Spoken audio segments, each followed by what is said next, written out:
the Columbia Broadcasting System presents a new comedy. My Friend Irma.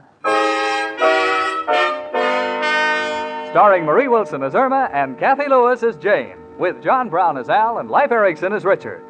Friendship, friendship, just a perfect friendship. When other friendships have been forgot, theirs will still be hot. My friend Irma.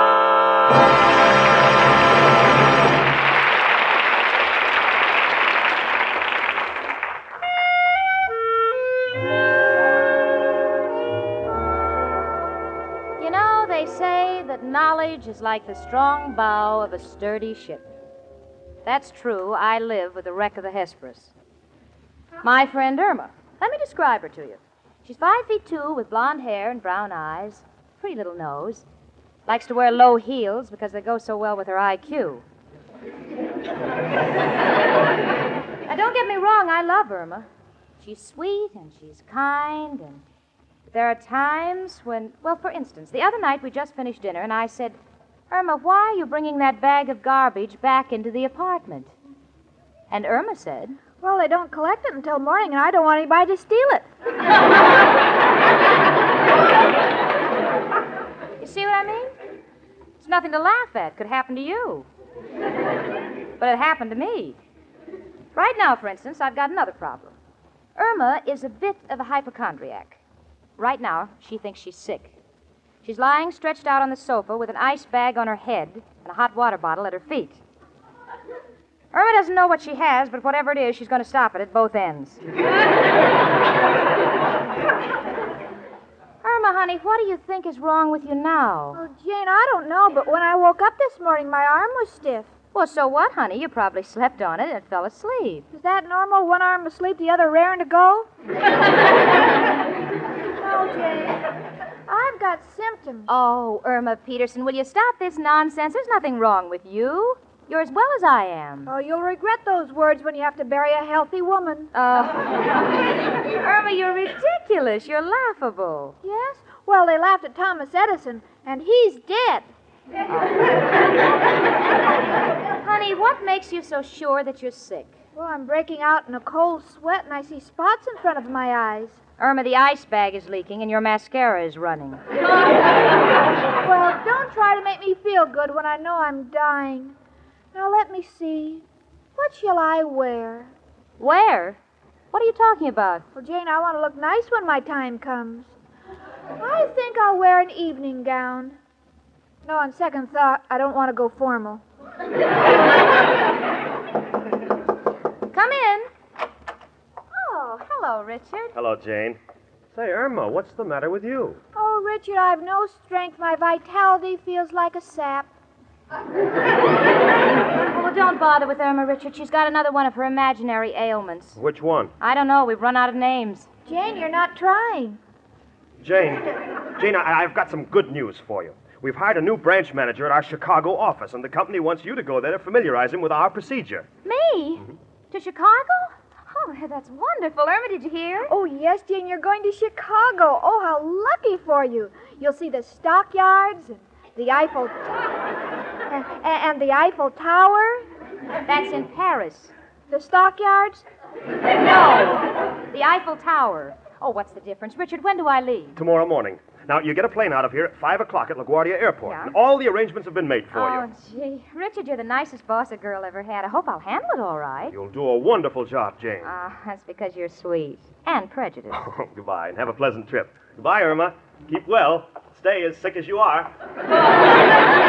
Oh, thanks.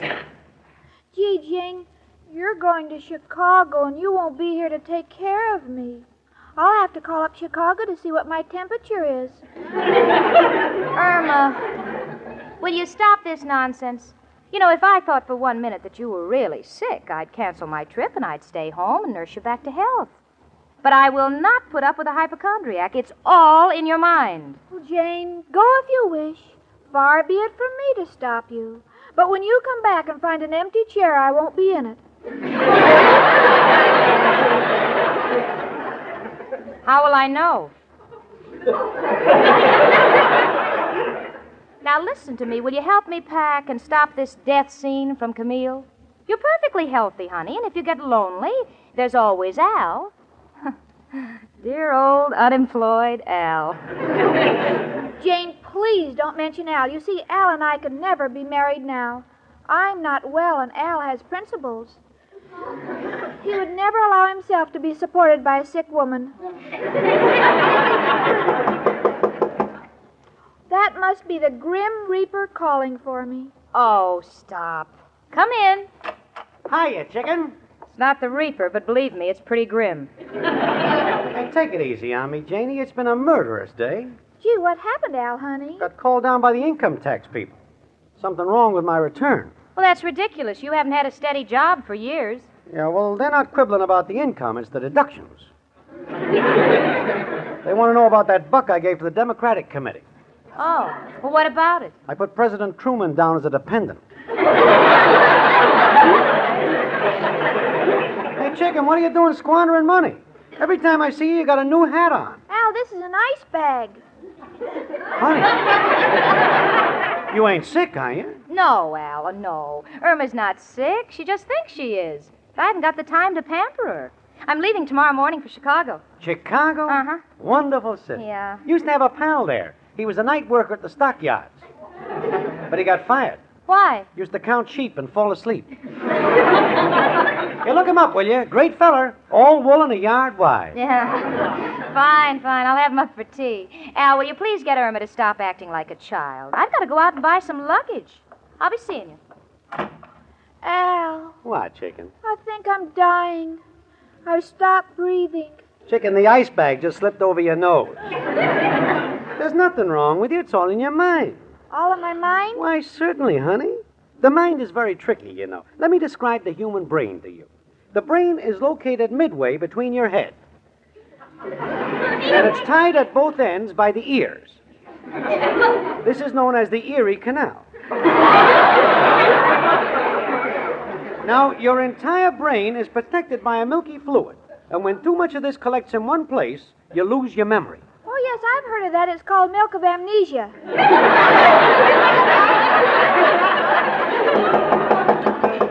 Oh, come in. It's only me, Professor Kropotkin. Hello, Al. Irma, my little anchovy, what's wrong with you? Irma thinks she's sick. Sick? Got just the doctor. Dr. Varenyike. What a man. Keeps me in pink of condition, healthy like an ox. Don't know what I'd do without him. Well, if he's so good, why are you so skinny? I gotta work like a horse to pay his bills. Tell me, Irma, what's wrong with you? Well, I don't feel right. I think I should have a doctor. Professor, you got to help me convince Irma that she's well and that it's all in her mind. Certainly. Irma, don't be a child. Forget that you're sick. Think of pleasant things. Think of this lovely room. No. Think of the fine, handsome, successful boyfriend. No. You know something? There's nothing pleasant in your life. Why? Already I'm very depressed. Gee, Al, don't think I'm putting this on. I realize there's nothing like sickness to ruin a person's health. Chicken, you're not sick. Now repeat after me. It's all in my mind. It's all in my mind. Again. It's all in my mind. It's all in my mind. You got it? Yeah, Al, except for one thing. What's that? What's all in my mind? Chicken, will you forget it? You're not sick. Now, come on, see me to the door and give me a big kiss, huh? Chicken, when you kiss me, why do you close your eyes? I like to guess who it is. Glad to see you feeling better. Well, remember now, it's all in your mind. Goodbye. Bye. Goodbye, Al, honey. Gee, I'm glad I've got something on my mind. I used to be so lonely. Well, I think I'll open the window for some air. Hi, Irma. Hello, Merwin. What are you doing sitting on the fire escape all alone? I got the measles. The measles? Oh, don't be silly. It's all in your mind. Come up here and tell me all about it.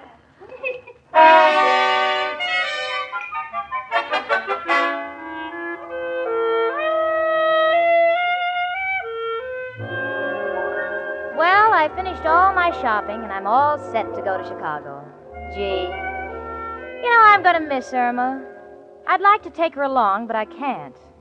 Chicago's the windy city, and every time the wind whistles, Irma will call a cop and say that someone's getting fresh. But thank goodness I know she's not sick, and nothing can happen to her and spoil my trip. Oh, Merwin, you're so silly. What makes you think you've got the measles? Well, what are all these red spots on my face? Well, it could be anything. Maybe you were eating Swiss cheese in the sun. Look, Irma, it's my body, and besides, my old man's a doctor. So what? Doctors aren't inflammable.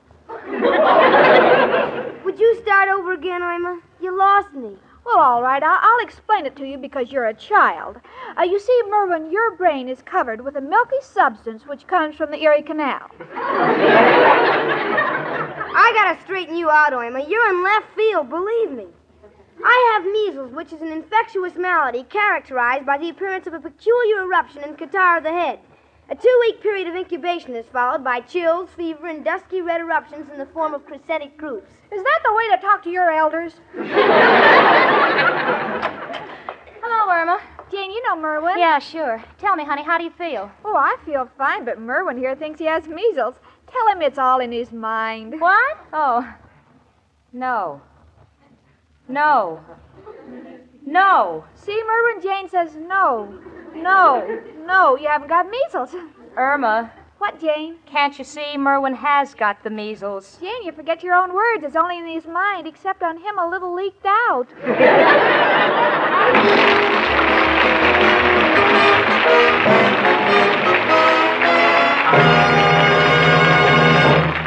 And now, between the acts of My Friend Irma, it's the Sportsman Quartet and their novel arrangement of Across the Alley from the Alamo.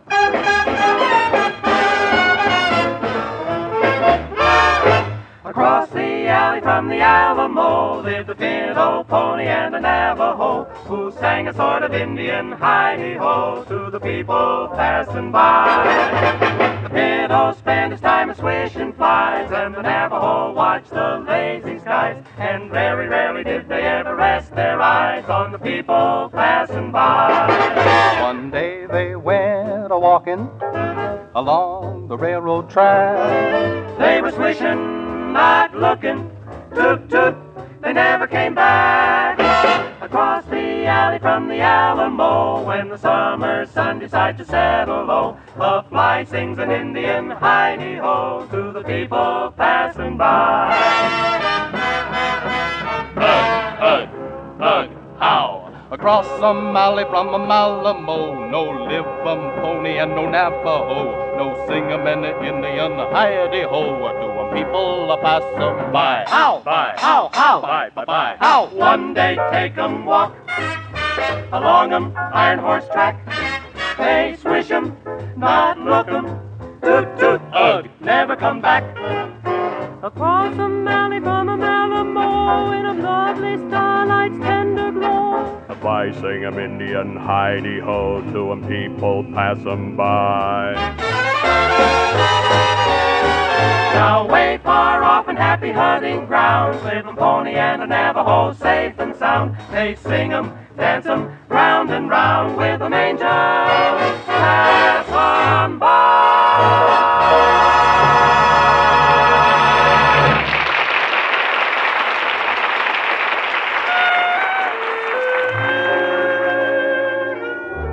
Well, everything is just peachy. Just before I'm to leave for Chicago, Irma decides to play hostess to a boy with measles.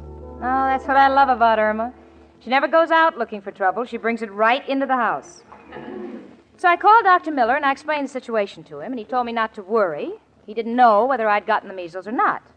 The main thing was to get a good night's rest. So I took his advice, tumbled into bed, and was prepared to drop off into dreamland. And I suddenly heard a voice from the opposite bed saying, Jane. I turned around, and there was Irma sitting up in bed, cutting little round pieces of adhesive. Jane. Irma, what are you going to do with all that stuff? Well, in case I get the measles, I'll cover the spots with them, then no one will know I'm sick. They'll just think I cut myself while shaving. Look, honey, I've got to get a good night's sleep. Please go to bed and drop off into slumber. Oh, Mother. Hello? Al? Yeah, she's here. Irma, talk to him and make it fast, huh? Hello, Al, honey. Oh, we've been exposed to measles. Know a good doctor? Uh-huh. Well, I'll ask Jane. Jane, Al knows a vet. A vet? Well, don't be ridiculous. But, Jane, I think we should give our business to a war hero. Irma, hang up. All right. Al, I'm sorry, honey. I can't give you a kiss. Measles are contagious. Will you hang up and let's get some sleep? Goodbye, Al. Jane, What is it now? do you mind if I say my prayers? Oh, no, of course not, honey. Now I lay me down to bed, to rest my weary little head. I trust you've heard each word I've said. Make us better or we'll wake up dead. Oh, well. That's very sweet, Irma. Oh, wait, P.S. Please get Al a job. Yeah, all right. Good night, honey. Good night.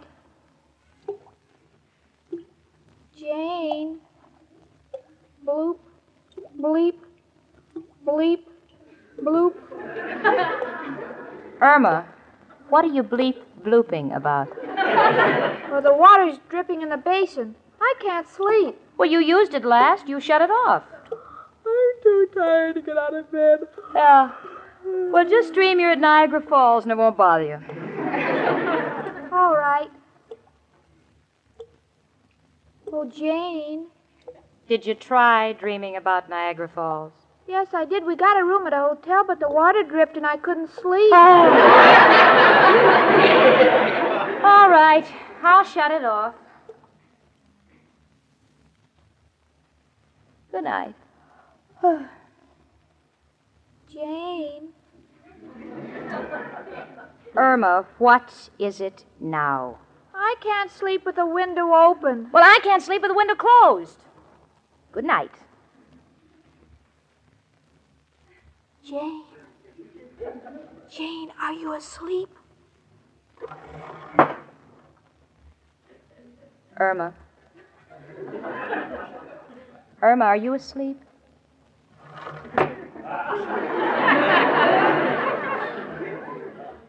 Jane. Jane, are you asleep? Irma? Irma, are you asleep? Yes, but you can open the window. It's your turn. Thanks.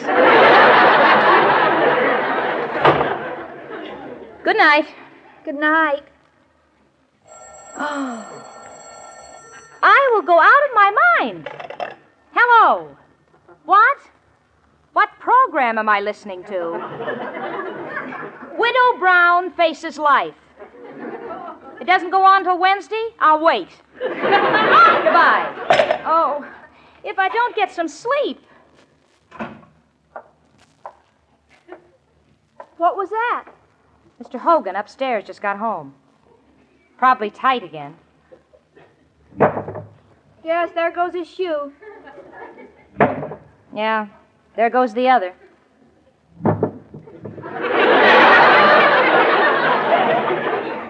We can't have 3 feet. Oh, I wonder what it was. I think he struck Mrs. Hogan.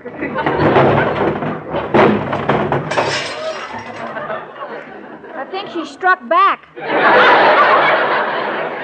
Well, it's quiet again, but what difference does it make now? My head is just splitting. Oh, I'll get it. Hello? Oh, Jane, it's Richard. Oh, dear, no. I don't want him to know I may have the measles, and yet I couldn't lie to him. You talk to him, honey. Tell him anything. I'm taking a bath, or I ran down to the drugstore. Hello, Richard. Well, Jane isn't here. She ran down to the drugstore to take a bath. No, I just went downstairs to leave a note in the bottle for the milkman so he'll know I'm in Chicago. Oh, Jane went downstairs to get a bottle because she's going to Chicago with the milkman. Hold it, honey. Hold it, honey. Oh, no. Give me the phone, will you? Hello, Richard? Richard, I'm sorry. It's just that I'm so upset. Why'd you call me so late? The weather looks bad and you'd rather I took the train? Oh, well, why, Richard? Huh? Because you love me? Oh, Richard, that's just... No, I'm all right. It's just that I just want to get some sleep. Goodbye, Richard. You want an aspirin, Jane? No, I'll be all right. I just want to get some sleep. Would you care for a peanut butter sandwich? No? With jelly? No! Irma Peterson, I beg of you, keep quiet. Jane, are you angry at me? Well, how could I not be? You bring a kid up here who has the measles. You know I have to leave for Chicago in the morning. You know I need a good night's rest. Maybe I ought to go to a hotel. That's a good idea. I'll go with you. You'll do nothing of the sort. Oh, Father. Who is it? Me, Professor Kropotkin. Oh, well, will you wait till we put some robes on? All right, you can come in. Hello, girls. I'm sorry to disturb you at such a late hour, but I met Al. He said you may be sick. Well, I think we're getting the measles. So what are you worried about? Measles is nothing. Just freckles with high blood pressure. And how do you know you got it? Well, we've been exposed to it. So what? Al has walked past employment offices for 6 years. He still hasn't got a job. No, Professor, I'm sure I'm getting measles. Oh, Professor, tell her it's all in her mind. Janie's turning out to be a real hypodermic. Irma, don't needle me. I'm not the type of person who imagines things. Why are my feet cold? You're standing on my ice bag. Oh. Don't be ridiculous. I know symptoms. I'm pretty sure I've got the measles. Listen to me, Janie. You're babying yourself. That I can't stand. You've got to have discipline. Look at me. I got chills, too.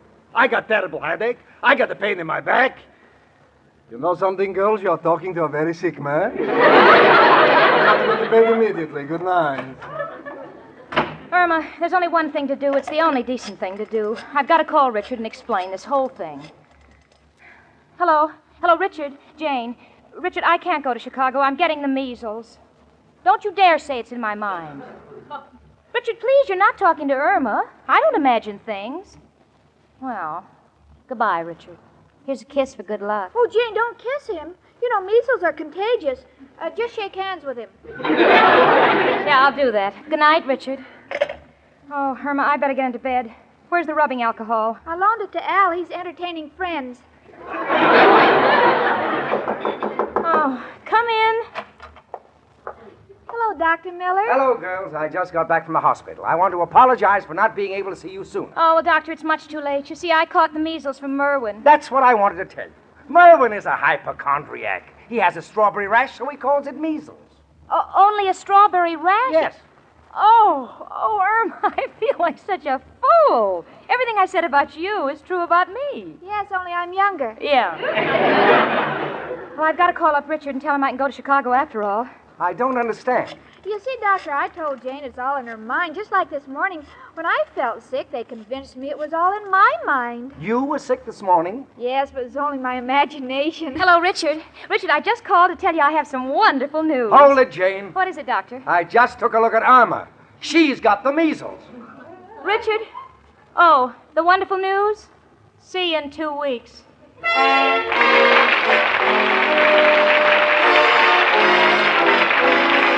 This is CBS, the Columbia Broadcasting System.